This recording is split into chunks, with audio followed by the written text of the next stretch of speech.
You're listening to After the Review. After the review. After review, the ruling on the field is confirmed. What's up, ladies and gentlemen? We are here for week number 13, Lucky 13. I am your host, Peter. Joining me as always is Scott. Scott, big winners last week. You got a little help on those those last parlays we couldn't fit in on Wednesday. It turned a okay week into a very good week for you. So, yeah, 3-3 on the week, but the three winners were all big money winners. So I don't know what I ended up being. I was around probably $200-ish or something. 125, only plus 125. That's it. Okay. Yeah, you had a couple big losers in there. So. A couple big losers. Some of those. When were they? It was the Tulane Memphis. That was a kind of a little hurtful one at the very end. I think they scored with like 2 minutes left and covered that 58. And then I think one more, the Wisconsin-Minnesota game was border battle. Yeah, it was. It's tough. And then USC didn't come up with a win against BYU, but that was the strangest game in the world, literally. Maybe I actually watched that game. I actually think Lincoln Riley has some good pieces when he gets there. He really does. I think Jackson Dart's a really good player. So I think USC is going to be. Lincoln Riley has a lot of people following him over to USC, so they could be really good in the next few years. But we'll see about that. We'll see who Oklahoma ends up getting. But 3-3 this week. All right, yeah. What more can you ask for? You could ask for all 6-0, but let's run it down. 1+ 125 on the week brings you to 1486 on the season. 8-3-1 on locks. UNC plus 6.5 lock. Almost won that game outright. Completely shit the bed to lose to North Carolina State, which was pretty funny. Florida minus 2.5 against Florida State. They had running backs running without helmets in that game. All over the place. Lost the border battle between Minnesota and Wisconsin under 39.5. Over 39.5, excuse me. It was under. Minnesota did win that game. Haha, Wisconsin not in the Big Ten championship game because of it. You love to see it. Tulane Memphis, like you said, kind of a hurt right there, under 58. Hit the over. USC are upset. Was winning. Was also scored 18 unanswered points in the third and fourth quarter to get even in that game because they were getting housed early into the second half. And then you hit your parlay, plus 330. Cam and Joe Mixon with the touchdowns. Pretty strong there. Pretty strong. All right, me. Not so. I feel like anytime I pick a running back, they score 3 or 4 times. They score all the fucking touchdowns. Every single the last 2 times the running backs scored 5 and then scored 3. So. If I pick your running back, you're gonna have a good fantasy week. We'll see, but no running backs for you this week, right? Hint. No running backs this week, though. We're staying away from the NFL props, but we'll get there when we get there. The fun thing is, I believe I played Joe Mixon this week, and I lost by 6 points, and he scored a useless touchdown at the end of that game when they were getting up 30. So screw you, Joe. Me not so great. Lost $97, bringing me to 1040 on the season. We are still in the winner. 8-4 on locks. You have now surpassed me on the locks. Missed the lock of the Ohio State. I'm glad they lost the game. They got bullied by Michigan for 3 hours, and anybody who says differently doesn't know football or watch football. I watched one drive, and I said, this is a problem. They're getting bullied by fat people, offense and defense, and they got bullied. Ohio State soft, what it's new. North Texas plus 10.5, bang, money, won outright, ended that undefeated season. I was right there. Maybe I should have took that as my upset. It had a nice big payout from that one. But anyway, good on the mean green. Oregon State, the upset, not quite. Close game in the Civil War. Made it real close at the end there. Onside kick, but Oregon fell on it. So be it. The Irish, the last game for poor Brian Kelly, minus 19.5, covered easily against Stanford. Didn't really struggle at all, as we knew. Still have a dark horse playoff spot opportunity. They do have a new head coach. It is their defensive coordinator and their offensive coordinator State. So, hey, they said they're going to get punished for losing their coach if it comes to it, but I'm like, maybe not. It's basically the same team now. BYU minus 7, blew a 14-point second half lead. What are you going to do there? And then the parlay, I kind of went all in after losing my lock. Jalen Hurts, first touchdown. Justin Taylor, no touchdown. Jalen Hurts, they ran a quarterback dive, second and goal from the 3. and they didn't score. And that was I can't ask for anything more if I'm betting first touchdown from a quarterback. They ran the play, it just didn't get in. It would have been the first touchdown of the game. So not great, but yeah, I'm feeling it's championship week. I'm feeling better about this week. What do you got for us, Scott? Back on your prop bet. Like whenever I picked Jonathan Taylor, I think it was sitting like minus 145 2 weeks ago.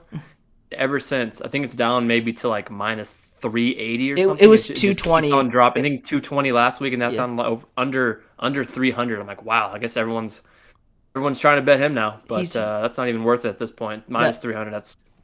Even 350 is absurd. Like I wouldn't even bother picking that. Maybe he's a freebie you throw into the parlay. You throw him into the parlay. He's a little freebie extra cash right there. You think he's a freebie, but then there's going to be 1 week he doesn't score. True. That's how it works. You throw in a freebie and then in a parlay, like a 5-leg parlay, and the first 4 hit, and you're waiting for Jonathan Taylor to score, and he doesn't. You wanted to stick him in there just for that extra money, and he doesn't score. You got the greed. The greed. Yeah, exactly. But yeah, so for my first pick, we're going to the Pac-12 championship. We're going to Vegas. We're going to Allegiant Stadium, Utah and Oregon. Not to toot my own horn, I've tooted my own horn enough about this matchup. I picked Utah the first time weeks before, and you text me literally during the Oregon first game. What the second line was going to be, and you were pretty close, within a point, I think, maybe a half a point. And go ahead, tell the people what you're going to tell me, I'm sure. Yeah, so Oregon, Utah. So Utah is minus 2.5, so it's about the same line as it was first up time here in Salt Lake. I think it was at 3. I think I got mine at 3, but it's down to 2.5 now. That's telling me that people are betting on Oregon. I think really Oregon's they're a good program, and I think that I think they really just need to stop the run. Tavion Thomas ran all over them last game, and really they have enough players. They have Kayvon. I mean, if Kayvon can play and stop the run, I really do think Oregon can win the game. Utah is going to have to kind of change their game plan a little bit, because I know Oregon's going to be all over that running game. And honestly, I picked Utah this week. The last time they played, I'm picking Oregon. Yep. I like Oregon plus 2.5. As much as I don't want to root for Oregon, I mean the people up here are going to be pretty pumped for this game. It's going to be a late game tomorrow, actually, 6:00. So the bars are going to be filled up, and people are going to be watching. I'll be watching as well, but I'm not gonna be rooting for Oregon too hard. I do want Utah to win, but my unbiased opinion says Oregon's going to stop the run. They're going to stop Cam Rising. Cam Rising is going to have to do a lot more than he did last game. I think he did a little bit, and also they had that fluky punt return that at the end of the half killed all the momentum at the half, and couldn't really recover from that. It was already 28-0, so I don't see that happening again. When you play a team twice in a year, usually it goes 1-1, especially with two teams that are this evenly matched. So I think it's an easy pick. Oregon plus 2.5. I'll go 33 to win 30 on this one, because I feel really confident, but I also don't want to be rooting for Oregon in a hostile environment up here. Hey, you just want them to cover. You just want them to cover. They don't have to win the game. Yeah. They just have. I actually got Oregon at plus 3. Plus, I got Oregon earlier this week, but plus 2.5. I feel pretty good about that as well. So 33 to win 30. Oregon plus 2.5. All right, I'm gonna tease a little bit. I'm not gonna tip my toes into championship weekend just yet. We got Friday night hoops, a little NBA basketball. We had a great matchup on Tuesday, I believe it was. Golden State and Phoenix. The Phoenix Suns, 18 straight games. They have now won. Steph Curry had the absolute worst shooting night of his life. Minimum 20 shot attempts. But they're meeting again. No Devin Booker. He left in the middle of that game. He's still out. But this game's in Golden State. Guess who's not going to shoot the worst game of his life again? That's going to be young Stephen Curry. They're in Golden State. They're playing Phoenix again. This winning streak is coming to an end. Golden State -7. Love it. Love the bounce back. They're not losing 2 in a row to the same team. big statement game. Phoenix, young team, blew their energy, got that win at home, feeding on the crowd. Golden State wants some redemption here. Steph Curry's going to remind the people it's just one game. I'm still Steph Curry. I'm still hooping out of my mind right now. So I'm going with the Golden State Warriors at home, -7. I'm not afraid of this big number in basketball. I'm going to, drop a little change on this one. I'm going to drop 44 to win 40 on this one. 44 to win 40. 44 to I'm that confident in Golden State in this game. The big bounce back, Golden State, good teams win, great teams cover. Phoenix hardly covering this season. I honestly couldn't believe. They barely won the game. Yeah, no book left in the middle of the game. Steph Curry had it took the worst shooting percentage of the greatest shooter in basketball history to win that game at home with the crowd. It's not happening in Golden State. We know they cover games. They're, like you said, great team right now. All things are clicking. I like this one, especially first place in the West. Both teams are 18-3. So, yeah, going with the Warriors. 44 to win 40 at home, -7. I like it. So for my second game, we're going to go to Arlington for the Big 12 championship. A lot of these are going to be all the picks I'm going to have are going to be football, obviously. It's championship week. It's only 10 games. Week, so we're probably going to have many same games. Yeah, we might. We'll see. But we got Baylor, Oklahoma State. Oklahoma State coming off a pretty impressive win, shutting down Caleb and the boys and Lincoln Riley's last game with Oklahoma. Baylor is just I don't really know much about Baylor. I think Baylor is kind of a team that can come out and fire, and then the other weeks they're roller coasters. They're so up and down. They're just a roller coaster. I think Spencer Sanders will probably come out and play really well. Line's 5.5. So let's see let's take a look head to head. So last time they played on October 2nd, Oklahoma State won 24-14. So the little 10-point winner. They were 4-point winners, 4-point favorites in that game.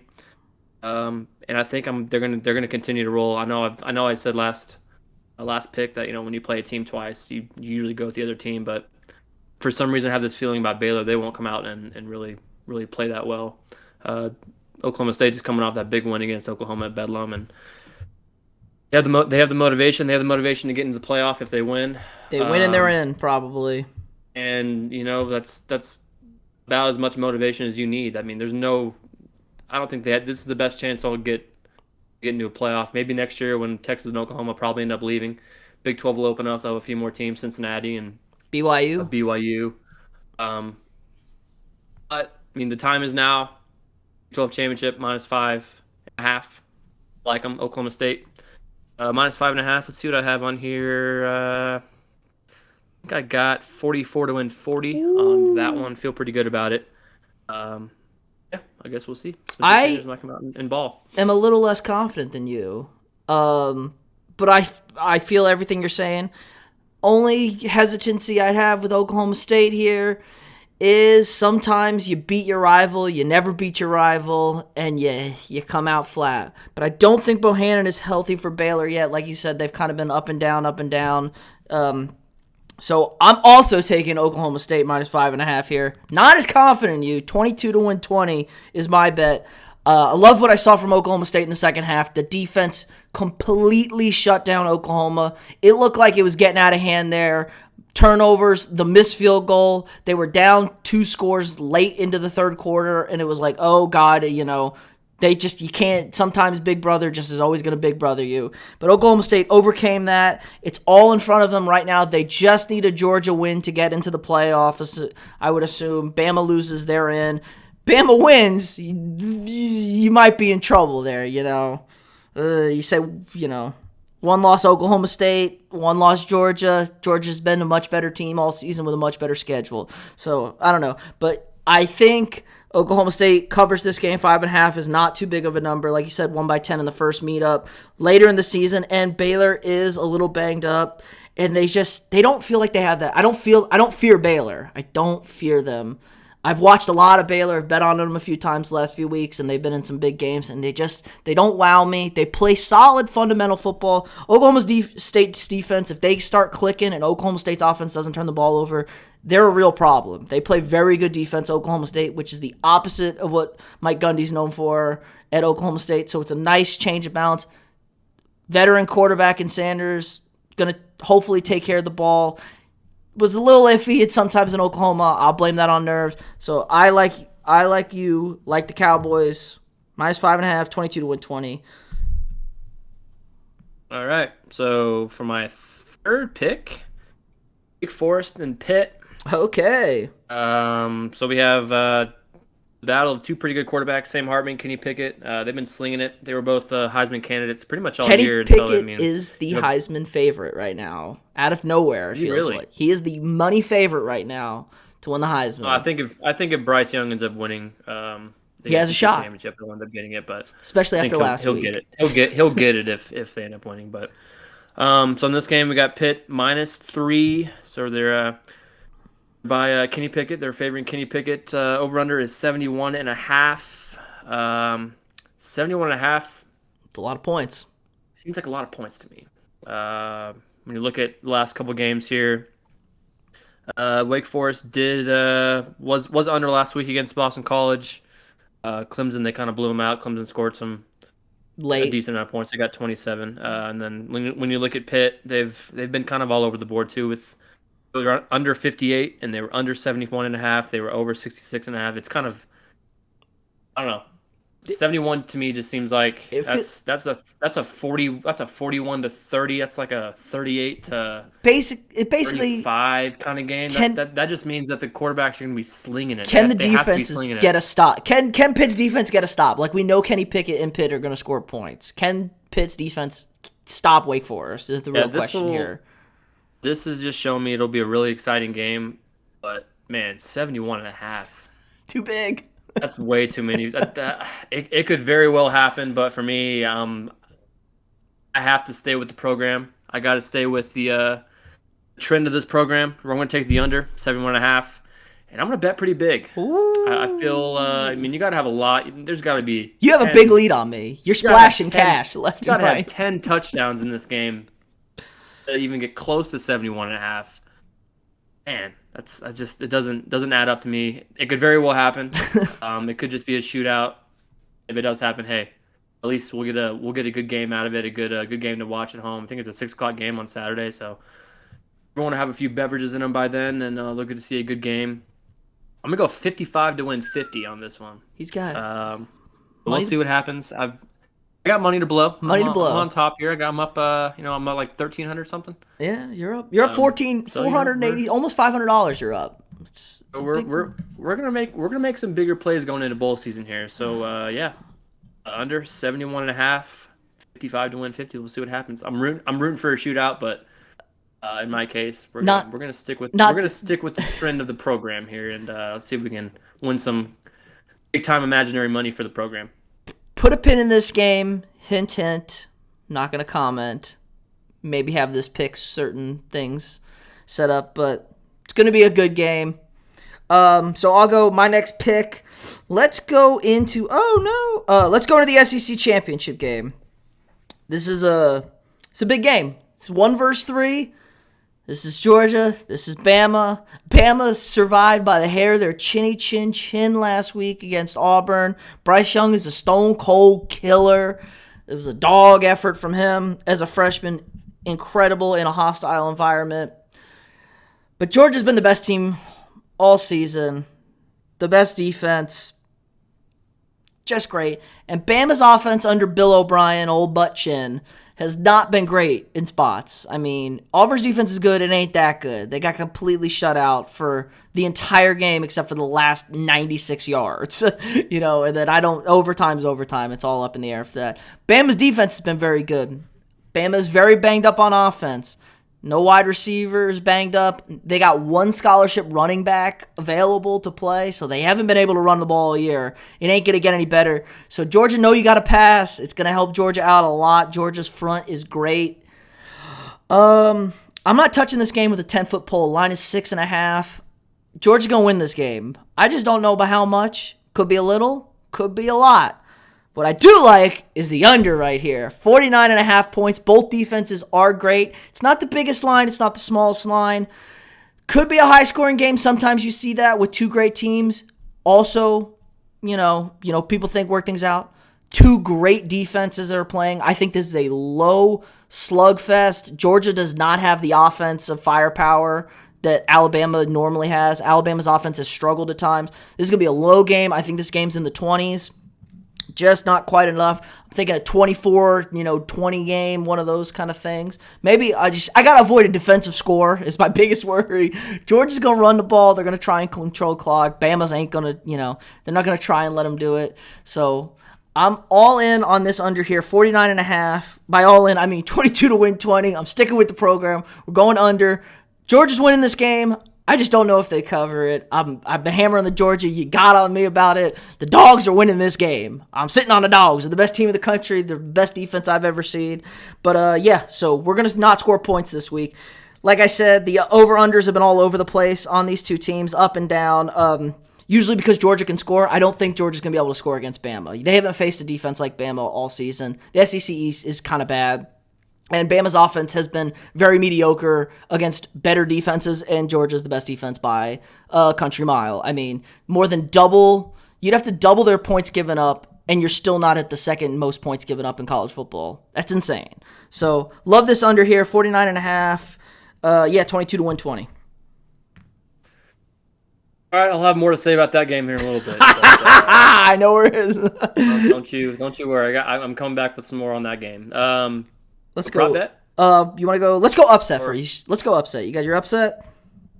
I'm gonna hold off on the upset. We'll okay. He's going. Prop. He's going. Okay, he's double tipping. It sounds like. Go to your prop bet. So for my prop, I'm staying away from the NFL this week. Done with those parlays. They've been hitting for me a little bit, but I didn't see anything I really liked, so I decided to go to the NBA game tomorrow with your Sixers. At the Hawks. Not the older Curry, but the younger Curry is kind of lightening it up a little bit. Your boy Seth Curry. He's been playing really well. He doesn't. Great. He's doing a lot more. He's doing a lot more with the basketball without Ben Simmons in. There is a prop bet of him points, rebounds, and assists. I think he's hit on it 3 times in the last five games. Nope. At least he's at least been at this number 3 times in the last 5. 19.5. If he gets a few assists, gets a few rebounds, maybe 2 rebounds, 3 assists, that's 5. And then if he bangs a few threes, maybe 3 or 4 threes, and a few layups, a couple free throws, maybe. I think it's pretty easy to get 19.5. I forgot who they're playing here. They're playing the Hawks. They're at Atlanta. Playing the Hawks. Line's they're 3. in Atlanta, so Embiid is back though. Just Embiid is back, but that also means that might open up the floor a little bit for him. So maybe. It's gambling. You don't know. It is gambling. Nobody knows anything. But he's been playing great. He's been playing really well. He also had a really good game against his brother a few nights ago. So we'll see what happens. So I got 19.5 over points, rebounds, and assists. We're going to go 44 to win 40. It's minus 115, but we're going to bump it up to minus 110 just to keep it even. Just keep the money even. We can round up to if we have to. But, we do some edits there. We do some edits. We do a few edits just to keep it pretty. Keep the numbers. Here, but, keep our numbers pretty. All right. 44 to win 40. Seth Curry. All right. I'm going to parlay this week. My prop bets. I need to hit on these. Going to the NFL. Let's go with a young Joseph Burrow here. Bengals looking like a real team. Looking like a real squad. Playing great. Shit house the Steelers last weekend at home. Absolutely annihilated them. They got the Chargers coming in this week. Chargers defense has not been what people expected. The offense has been a little sly. Joe Burrows, 1.5 touchdowns. Love it. Minus 140. Got to throw something else in there. Get a little extra money going. Like I said, Joe Burrow's got his options. Going to throw these touchdowns. Feeling it. They're playing great football. This is for a playoff spot. Expect a higher scoring game. Just because the Chargers are going to be desperate. You can't afford to lose this game for this wild card spot.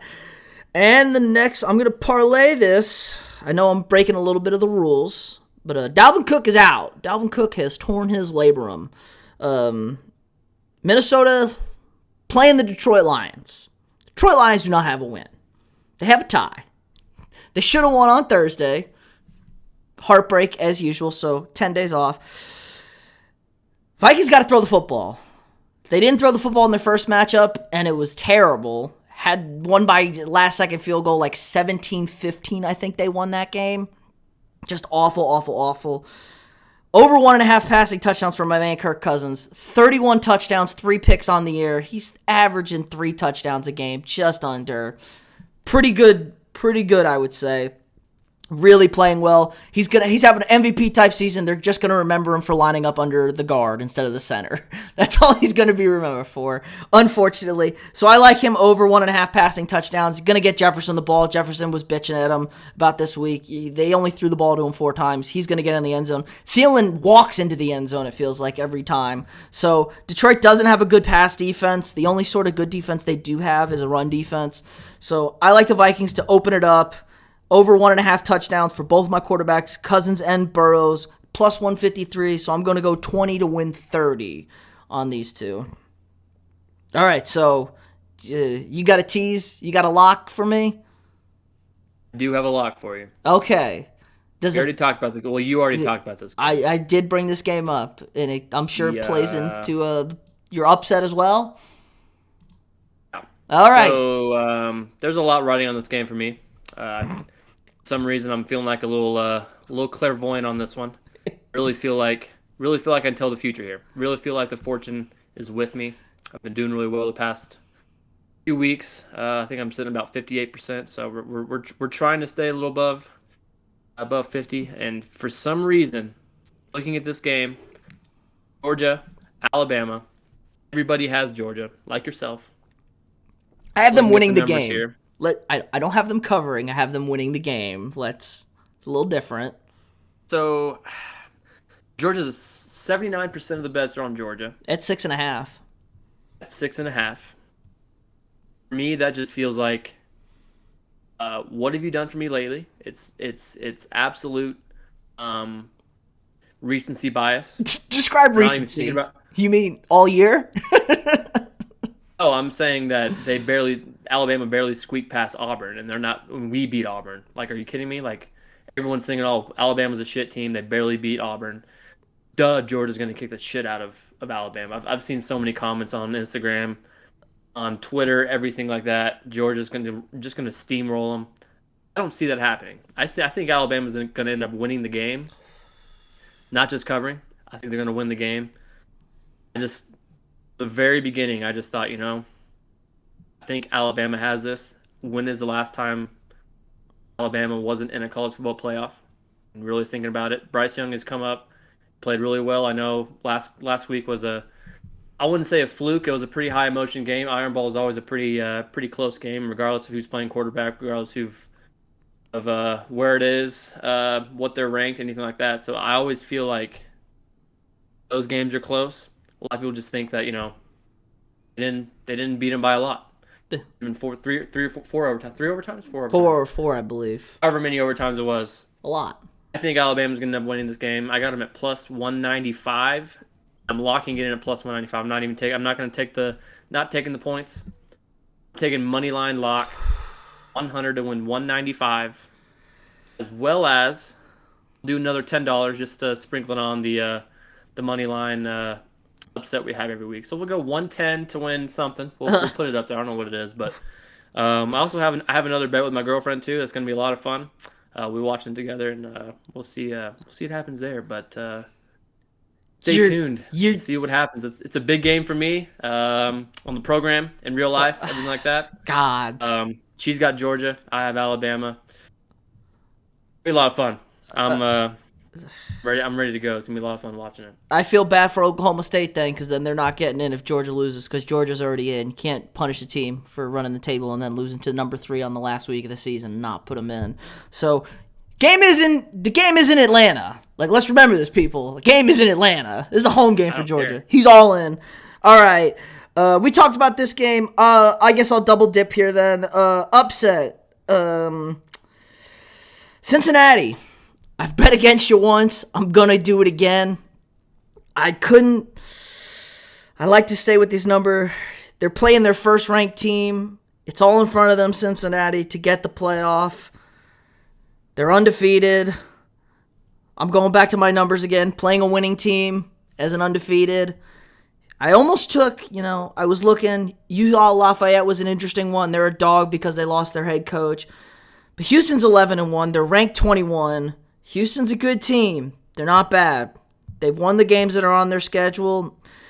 The line's big. The line's a big line. It's 10.5. I think somebody always screws up. Somebody always slips up. It's championship weekend. There's always a surprise. This is it.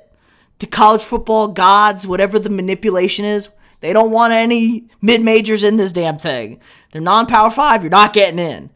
So somehow, some way, I feel like the Houston Cougars are going to find a way to win this game. They're plus 325, so I got 10 to win 32.50 on that. That's my upset. I'm going with the Houston Cougars. I don't know why. I just feel like Cincinnati, undefeated against a team with a winning record. The numbers aren't great. But yeah, I'll go to my lock now. Talked about this game. ACC championship game. You like the under in this game. Good quarterbacks. Only question I have on this game, two teams that are not used to winning. Wake Forest this is the first time Wake Forest was ever ranked this season. First time in the AP poll history, so like almost 100 years, I think it was.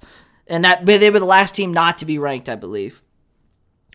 Pitt, playing good, got the Heisman favorite at quarterback. Lots riding on this game. Both these teams I expect might play a little tight here. They, you come out tight. So I like that under bet with you at 71. They're not used to being in the spot. Neither team, any sort of winning. It's all Clemson all the time. I love Pitt in this game, though. They're the better football team. Wake Forest has been very inconsistent down the stretch here. They just got blown out by Clemson 2 weeks ago. They're 4-6 against the spread their last 10. Pitt's 8-2 against the spread on the season. They had one hiccup, Pitt, against Miami, and then they didn't cover against Virginia. They were 13-point favorites. They won by 10. That's good enough for me. They've been controlling the game. They beat North Carolina. They've blown teams out. They've been strong all year. I'm taking the better quarterback in this game. Pitt's going to find a way to win this game, and I believe they cover. I think the defense shows up for them. And when in doubt, trust the senior Heisman Trophy winning quarterback. It's all on the line. They're going to get, I don't even know what Orange Bowl, I would assume. Orange Bowl for the Pitt Panthers there. He broke Dan Marino's record. This kid is slinging the rock. And Wake Forest, they're just not used to winning. They're not used to winning. I don't know why. I love the bitch just screaming Pitt at me. I saw this line 3 points, and I was like, 3 points? That's it? I know Wake Forest is 10-2, but I just have not been impressed with Wake Forest the last 3 or 4 games from what I've seen, especially that Clemson game. I was really keeping my peepers on that game just to see if Wake Forest was going to make some hay to maybe, make an argument they get into the playoff here. And that was their last challenge. So I'm going to lock it in. Pitt Panthers, 100 to win 90 at -3. Gonna be an exciting week, Pete. It's championship. Very exciting week. We got a lot riding on some games. Got some pretty exciting games coming up. So I don't know. I mean, like I said, my Oregon game. I really want to see Utah win, and I want to see Utah go to the Rose Bowl and get their asses kicked by Ohio State. But I'm also like to win a little money. So I'm disappointed. Or fake money at least. None of us touched the Big Ten game with Michigan and Iowa. 10.5, too scary. Too scary. I agree. Too scary. Iowa they're kind of like Baylor a little bit. They have those. They just have those games that they come out and roll, and then other ones they don't do anything. You just never know what you're going to get out of Iowa. And I don't think their offense is that good. Their offense is bad. Their defense is going. I don't think their defense will stop Michigan, but. Same time, 10.5 is a lot of points. It's a big number in a championship game. So I didn't want anywhere near that one. I think what's the over/under on that one? Who the hell knows? Could be 12. 43.5. That's a 10.5 at that over on that. You kind of like the over in that, but yeah, I'm agree with you on that one. We'll see what happens. I'm pretty excited. A a lot of bets outside this Same. and inside this as well. Same money on same games, not necessarily the same bet, which is fun. That's always fun. You have the under. I have the under in your lock. You have the under in my lock. That's excellent. Love to see that, so we can root for both things. Both got the Cowboys of Oklahoma State to get in. Should be fun weekend. Bowl season coming up. We got some maybe specials talking about, I think we're thinking about picking every bowl game, maybe just to commit, give you something to watch from December 18th to the new year and the college football national championship game. It's a lot of fun. We're doing great work. Proud of us every week. It's been a blast. And it's winding down. We're into December. It's the nitty-gritty time. Like you said, college football is basically over, and the NFL is winding down. We got hoops, though. We got a lot of hoops, March Madness action. I'm glad we didn't have this show when we had it. Duke, I text you a bet, and Duke shit the bed on that one. So it's been a lot of fun. Trying to think what else. Oh yeah, I've been doing daily videos, people. Check out the daily news videos on this channel. If you're listening on YouTube, I got daily sports news videos. Update, cover everything, the latest and greatest in breaking news stuff. Just did the MLB lockout today. It was a fun, quick little 5-10 minutes. I just kind of rant at the camera and let you know what's happening. So yeah, and we'll see y'all next week.